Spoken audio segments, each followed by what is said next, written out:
Segment 2, Northtown Neighborhood News Magazine, a presentation of Sonny Hirsch and myself. Dial us up on the World Wide Web at www.ntnm.org, where, I don't know, 120, 125,000. I don't look every day anymore. I don't even bother Sonny to tell me every week anymore. You know what? It just, thank God. It's like the numbers are terrific. I'll wake you up when it's about 200,000. That'll be cool. Maybe 150. We'll see. Community policing, we're big on that. www.caps24.org. Come to the meetings. The weather's getting warmer now. There usually is a little more trouble when the weather's warmer. You want to find out what's doing in your neighborhood. In my beat, which is 2412, Devon to Pratt, Kensington Ridge, we've got a couple of new beat officers. By the way, they're women. Come introduce yourself, meet them. It's kind of nice to know who the police are that are actually patrolling your street on a daily basis. Excuse me. And the meetings will be at Boone School through May, and then we're moving to Warren Park for June, July, and August. Beat 2413, which is Sonny Hirsch's beat, switches off between Emerson and Greenbrier Parks. It occurs on the third Tuesday, 7 p.m. All the meetings are at 7 p.m. 2411, which alternates between the JCC and the Bernard Horowitz JCC and St. Margaret Mary's every other month. Go to caps24.org for their schedule, as well as the schedules for all the various beats within the 24th District. It is a pleasure to reintroduce you. She's been on a number of times. The executive director of the West Ridge Chamber of Commerce, Amie Zander. Amie, how you doing? Hi, Avi. Thanks for having me. My pleasure. And, of course, you guys have moved. We have a new office. We moved down the block. We're further east on Devon. So now we're at 2540, and we're at a second floor location, which I love it. It's great. We've got a great landlord, and it's a nice space for us. Yeah, you weren't exactly in the most user-friendly place for you last time. Yeah, it was a little difficult. Our last location, we shared space with other people, and there was a lot of people coming and going while I was there, and sometimes when I wasn't there. And this way, everything's all in one spot.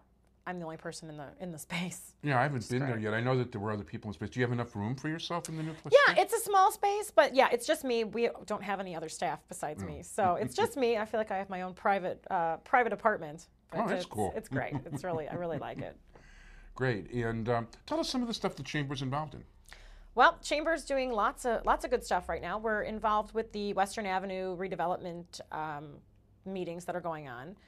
We're hoping to get a plan together. We're working with the Rogers Park Business Alliance, the West Rogers Park Community Organization, and LISC Metro Edge to come up with a plan to redevelop Western and bring some new businesses in and see what we have, what's working, what's not, get some community input, see what the residents want, and what's really feasible in this economy. Yeah, that's a whole big question. I mean, Western Avenue, part of the thing is you've got traffic barreling down there. We do. It's not a pedestrian-friendly street. No. And that's something that we've heard time and time again from residents that, they'd like sidewalk cafes, those type of businesses. And we have to see if that's doable given how much traffic comes up and down the street. It's busy. Yeah, it's very busy, as a matter of fact. And most of the places I've dealt with on Western Avenue are more commercial places. They are. And those seem to be the businesses that are working the best and that are still making money and not struggling as much in this economy. The little businesses don't do as well because people are going fast and don't stop and see them. Yeah, as a matter of fact, even before the red light cameras, they went even faster. Exactly. It can be scary trying to cross Western sometimes. So I try to do it by car and not on foot. Yeah, being a walker, I really don't like crossing over there. Yeah, even at the light, it's scary. You have to look where you're going. There's people turning off all the other intersections. It's a very wide intersection, and frankly, even at Pratt up here, Mm-hmm. If I cross the minute the light, if I start crossing the minute the light turns green, the light's already flashing by the time you get there. Yeah. And even if you think of if there's senior citizens or people who are disabled who are trying to cross that street, it can be dangerous. Children. Yeah, so good luck. Sidewalk Cafe is a perfectly lovely idea. I just don't. It's a great idea. It's just, is it doable given the current situation and what our traffic flows are? And are people stopping? That's something we need to find out. Where are people going that drive Western? Are they going to Evanston? Are they going to Andersonville? Going to Lincoln Square? Where's everyone else going when they're driving that street? There used to be a place, I don't know if it's still there or not, on the 5700 block of Western that had a few tables outside. I'm going to say it was like a Croatian cafe or Oh, something? there is. There's a couple little places that do have outdoor restaurant permits in the neighborhood, which is a great thing. And this is the time of year to get your restaurant permit, in case you're looking for one. But that's a nice thing to have in the neighborhood, and it can be a good thing on a busy street. It doesn't have to be a bad thing, but there's a lot of restrictions. Flowers have to be put up, barricade has to be put up. So whether business owners want to spend that kind of money to do all of that, that's one of the factors. Actually, it's funny. I helped Boone. They got the okay from Alderman Stone. Oh, for outside? Yeah, but you know what? This is like 3 years ago, and they never did They've it. never done. I was just thinking, when have they done that? They haven't. We're really trying to encourage people, especially on Devon and California too. That would be great to get those outdoor restaurant permits this year. There is space. It is very doable, and I think in that part of town, it's really would be a wise thing to do. People could eat and hang out and look around the neighborhood instead of rushing off to their next location. I think it would be great, And not only that, restaurants can have extra tables. Waiting area if they're crowded. It's a good thing. We just need to get more businesses involved with that. For sure. So let's talk a little bit about the SSA. SSA is going great.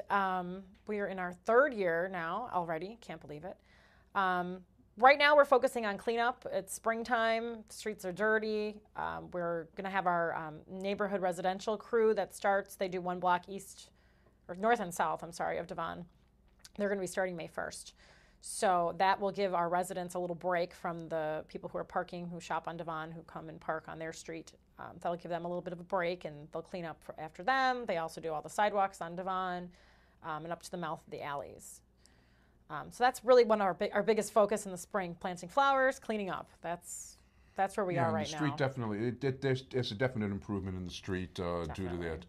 Yeah, I've got a friend he's in the sanitation department now. Actually, one of my neighbor's friends, and he used to be part of the crew that used to come like once a week or once every other week to clean up stuff on Devon for the city. And he would tell me they would find like over 100 pounds of rice.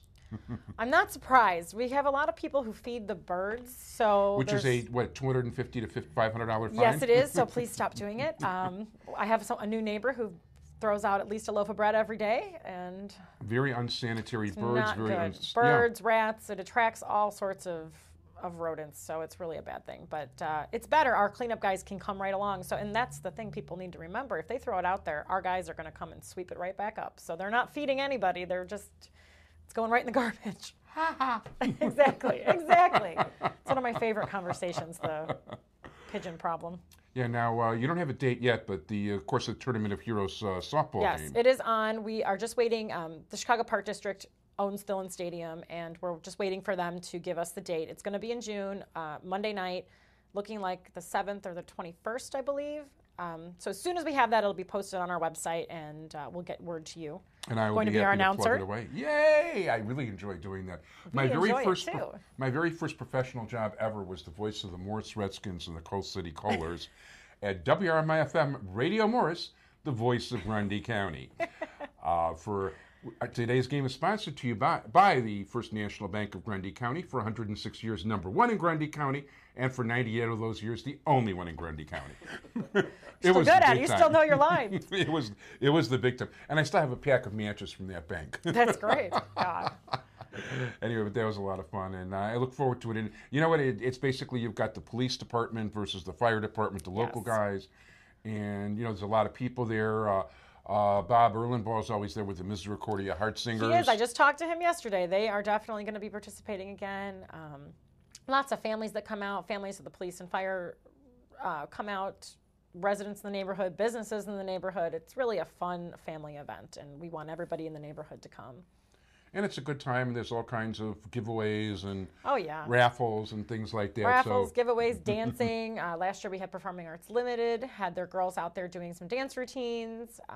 The Music House rock band was out there playing for us last year. It's really, we try to get as many businesses as we can involved in it. So sounds good. So people want to contact the Chamber. Our new address, 2540 West Devon Avenue, 2nd floor. Or they can call me at 773-743-6022 or on the web at westridgechamber.org. And they can get the monthly newsletter and all the notices via email from you. Yes, sign up on our website. There's a button you can click and sign up for all of our email blasts and newsletters and information about what's going on in the neighborhood. Thank you very much. Amie Zander, Westridge Chamber of Commerce. Thanks, Abby.